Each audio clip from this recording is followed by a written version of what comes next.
درود بر شما. به کانال بلند بلند خوش اومدید. امروز میخوام بلند بلند به این فکر کنم که چطور مفهوم سختی در طول زمان عوض شده. شاید کاری که امروز برامون خیلی عادیه 10 سال دیگه یا اصلا فرض کن 1000 سال دیگه برای نسل‌های بعد یه کار باور نکردنی و عجیب به نظر بیاد. در واقع چیزی که ما الان نرمال تصور میکنیم ممکنه 100 سال دیگه 1000 سال دیگه یک شاهکار عجیب غریب باشه. یا برگردیم به گذشته های دور. وقتی یه نقاشی مثل مونالیزا رو نگاه میکنیم اولین فکری که به ذهنمون میاد چیه؟ اینکه واو چه کرده این بازیکن، بدون دوربین، بدون پروژکتور، بدون قلم‌های پیشرفته، با اون دقت و ظرافت یه همچین چیزی رو خلق کرده. ما به این میگیم یه کار سخت، یه کار شاهکار، و به داوینچی میگیم یه اعجوبه.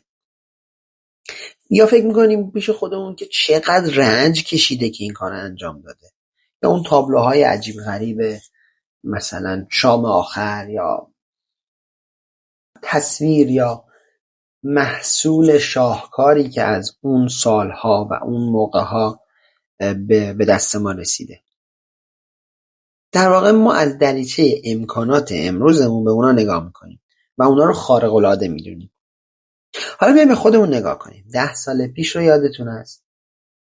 فرض کنید یه ایمیل کاری، یه ایمیل مهم از یه شرکت تجاری چینی مثلا دریافت میکردیم. چجوری جوابش میدادیم؟ اول باید دیکشنری پیدا میکردیم. دیکشنری چینی. دیکشنری چینی از کجا بیارم؟ فرض کن حالا میگیم اصلا آنلاین شده همه چی، در مورد یک در واقع دنیای ایدئال تر صحبت میکنیم که اصلا نمیرم اون موقعی که باید میرفتیم کتاب باز میکنیم دیکشنری دونه دونه. باید خط به خط کلمه به کلمه ترجمه میکردیم تو با دیکشنری آنلاین، نه با گوگل ترنسلیت. الان دارم در مورد 10 سال 20 سال پیش صحبت میکنم. باید دونه دونه خط به خط ترجمهش میکردیم، کلمه کلمه میفهمیدیمش، مفهوم کلی رو دریافت میکردیم. بعد باید جواب رو تو ذهن خودمون حالا یا روی کاغذ به فارسی آماده میکردیم، بعد دوباره کلمه به کلمه ترجمه میکردیم به چینی و تازه امیدوار بودیم که لحن و معنی درستی که در ذهن ما هست رو به اون شخص منتقل کنیم، بعد براش ارسال میکردیم. این کار چقدر زمان میبرد؟ قطعاً چندین ساعت در بهترین حالت. ولی تو اون زمان برای ما یه کار نرمال بود، کار خیلی کاری بود که باید انجام میدادیم، یه کار خیلی نرمال، مثلا چیز عجیب غریبی که نه. حالا بیا به امروز نگاه کنیم. همون ایمیل چینی وقتی تو این جیمیل من دریافت میشه، کافیه من یک سوایپ کنم با انگشت مبارک و بنویسم که جواب مثبت رو برای من بفرست. چون شاید بگی پس اون قسمت ترجمهش کجا رفت؟ اصلا انقدر برام نرماله که اصلا خود جیمیل میدونه که من چینی نمیدونم و اونو قطعا مستقیم اتوماتیک یا به انگلیسی یا به هر زبانی که من راحت ترم ترجمه کرده. اصلا بهش فکر نکردم.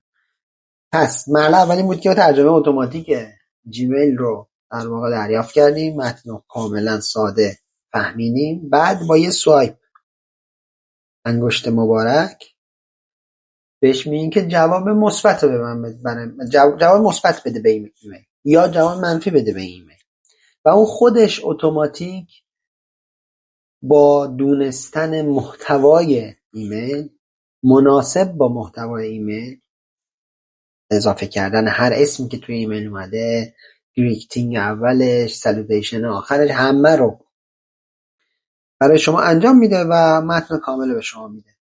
یعنی کل این فرایند تازه بدون رفتن در چه میدونم چت جی پی تی، یعنی انقدر سرعت پیشرفت تکنولوژی الان زیاد شده که اگه پارسال در مورد این می‌خواستیم حرف بزنیم باز باید 2 مرحله بیشتر می‌گفتیم. خب ایمیل رو دریافت می‌کنیم، بعد کپی می‌کنیم توی چت جی پی تی یا نمیدونم گوگل ترنسلیت پیستش میکنیم، ترجمهش میکنیم، بعد حالا بهش میگیم جواب بده، اینجوری جواب.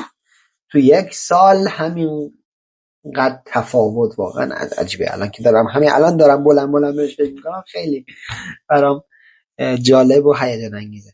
ولی با یه سوایپ و این کار قطعا زیر 1 دقیقه طول میکشه. از زمان دریافت ایمیل و پاسخ دادن بهش زیر 1 دقیقه میتونه انجام بشه. این کار دیگه چند ساعت وقت نمیبره.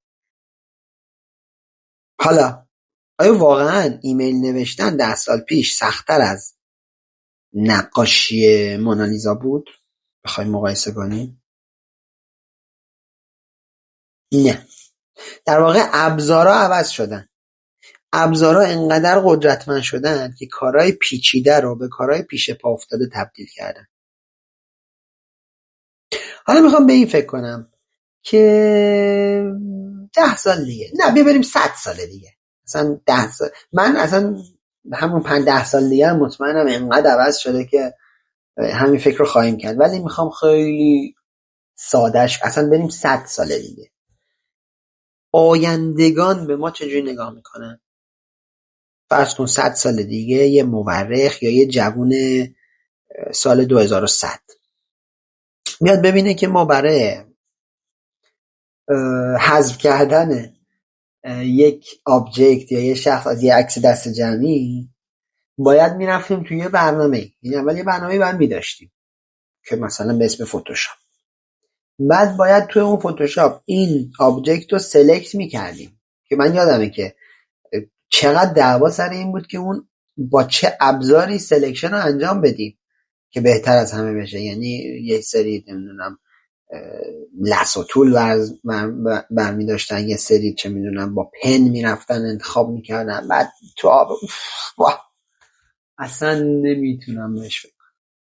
حالا اون جوان 2100 میگه اوه یه نفر با میرفته اینجا میشسته برای اینکه یه دونه چه میدونم آبجکت اضافی توی عکس رو حذف کنه باید ساعتها وقت میذاشته و تازه حالا بعد اینکه حذف می‌کردیم بعد وقتی اصلی شروع میشد که اونجا رو با چی پر کنیم. مثلا یکی با دوستتون عکس انداخته بودین، یکی از وسطش رد شده بود، این عکس خراب شده بود و این عکس اون شخص از اون وسط تازه با بدبختی که حذف می‌کردین تازه باید بهش فکر می‌کنیم حالا چجوری پشتش رو پر کنیم. الان با ابزاری که همتون تقریبا دستتونه کاملا میتونین برید خیلی راحت بازم در عرض زیر 1 دقیقه کاملا. فرض کن مثلا شما یه گوشی هوشمند سامسونگ دارید که اصلا دیگه لازم به هیچ اپلیکیشنی هم نیست، کاملا میری تو گالری عکس برمی‌داری، یه کلیک میکنی حذف و خودش اتوماتیک توشو پر میکنه با بالاترین دقت. حالا اون آدم قطعا در 100 سال آینده از این هم فراتر رفته، اصلا حتی ما نمیتونیم تصورش کنیم. همون جوری که چه میدونم 100 سال پیش نمیتونستن تصور کنن که وقتی میخوام فیلم بسازن مثلا لورل هاردی یا حتی اون فیلم معروف چارلی چاپلین عصر جدید، ساختن اون صحنه ها بسیار عجیب و سخت بوده براشون، در صورتی که الان همه اونا رو من یادمه مثلا 20 سال پیش یه چیز عجیبی که مثلا تو فیلم ها پیش میومد که مثلا حالا نسخه ایرانیش هم ما اگه یادم باشه بهتون میگم این بود که یک مثلا موضوع فیلم هایی که کلون میکردن، شبیه سازی میکردن آدم ها رو و یه هنرپیشه بود که خود اون هنرپیشه در مقابل خودش میستاد، یعنی دوتا آدم یک شکل، یک هنرپیشه در 2 نقش بازی کرده بود و اینا روبرو هم وای میسادن مثلا با هم حرف میزدن. مغز ما سود میکشید که ببین این همون هنرپیشه از رفته اون روبرو وایساده. حالا این وقتی بود که اینا ثابت بودن، یه خود جلوتر رفت که توی سریال شهر قشنگ اگه اشتباه نکنم همون آقای مرحوم فتحعلی اویسی کاووسی معروف توی قسمتی یک برادر دوقلو پیدا کرده بود که یک نشریه مشابه داشت و اینا به هم رسیدن و اینا. صحنه که ثابت بود تازه ما یاد گرفته بودیم که آها ما میدونستیم میدونی چجوری این کارو میکنن، وسط صحنه رو میبرن بعد داپلیکیتش میکنن، یعنی یه بار اینور میاد آدم بازی میکنه یه بار میاد اونور بازی میکنه بعد وسطش رو کات میکنن، این دوتا فیلمو میندازن رو هم، وای ما فکر میکنیم اینا دوتا. بعد دیگه وقتی عجیب تر شده بود که این میتونست دوربین بچرخه، وقتی دوربین ثابت بود گفتیم بابا این که دیگه کاری نداره، دوربین حالا میتونه بچرخه. الان بعد 10 سال 15 سال همه تو خونهشون میتونن با کمترین امکانات همین کارو بکنن. یا حتی پرده کروماکی انقدر سخت و نور پردازی درست باشه تا این حذف بشه. الان همه دارن تو اینستاگرام این کارا رو انجام میدن خیلی راحت. اون سال 2100 با تعجب به این چیزا نگاه میکنه و فکر میکنه، میگه که آقا هوش مصنوعی نبود که اینا چجوری این کارو میگه؟ آخه چی جوری؟ این کار طاقت فرسا به نظرش میرسه. حالا در نهایت سوالم اینجاست، آیا واقعا نقاشی کشیدن 2000 سال پیش سخت‌تر از کارهای روتین اون زمان بوده؟ شاید نه، شاید اونا هم کارشون رو نرمال میدونستن، قطعا همینطوره. درست مثل ایمیل نوشتن ما تو 10 سال پیش یه کار نرمال بوده، ولی الان برای ما سخته، چه برسه به 10 سال دیگه. چیزی که عوض میشه سختی کارا نیست، سطح نرمال زندگی کردن ما رو ابزارها دارن عوض میکنن. بیاین قدردان این باشیم که امروز داریم زندگی میکنیم، این ابزارهای شگفت‌انگیز رو داریم. حالا شما من بگید، من اینا رو بلند بلند با شما فکر کردم، شما هم بیاین برای من بنویسید و بگید که به نظر شما هم کارهایی که قدیم خیلی سخت به نظر میرسیده میتونه خیلی نرمال بوده باشه، یا اینکه نه بازم همچنان شما فکر میکنید که اونها خیلی کار شاهکار و عجیب غریبی داشتن تو اون زمان میکردن. به اینم توجه بکنیم که وقتی ما در مورد نقاشی صحبت میکنیم، مثلا یا حتی ادبیات یا هر چیز در زمان خودش، در مورد یه نفر صحبت نمیکنیم. درسته که یه نفر همیشه بولتر از بقیه است، میکلانژ لئوناردو داوینچیه، ولی هم عصر اونا همیشه تعداد زیادی آدم بودن. خب حالا شانس ما و به خاطر شرایط یه نفر بولتر شده، چون محصولاتش شاید بیشتر به دست ما رسیده، شاید امکاناتش بیشتر بوده، شاید آدم مهمتری بوده، شاید پرزنت کردنش قوی تر بوده. مثل این که همین الان شما در مورد جیمیل هنوز دارید صحبت میکنید، ولی اگه من بگم هاتمیل شاید نصف شما ندونید چیه.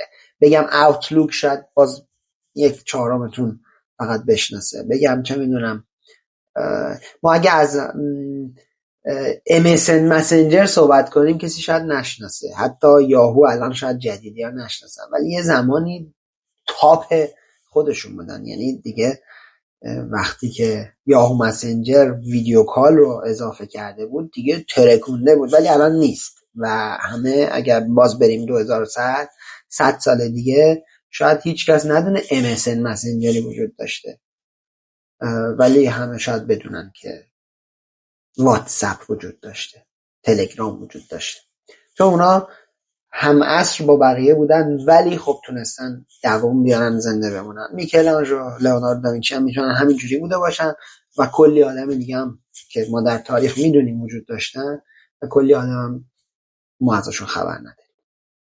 منم کامنت بذارید، نظرتون رو بگید، خوشحال میشم که کمک کنید بلند بلند با شما بازم فکر کنم. از بلند بلند فکر کردن نترسید، فکر کردن ترس نداره. من نظر خودمو نمیگم، من دارم فکر خودمو. از شما هم بلند بلند فکر کنید. خداحافظ.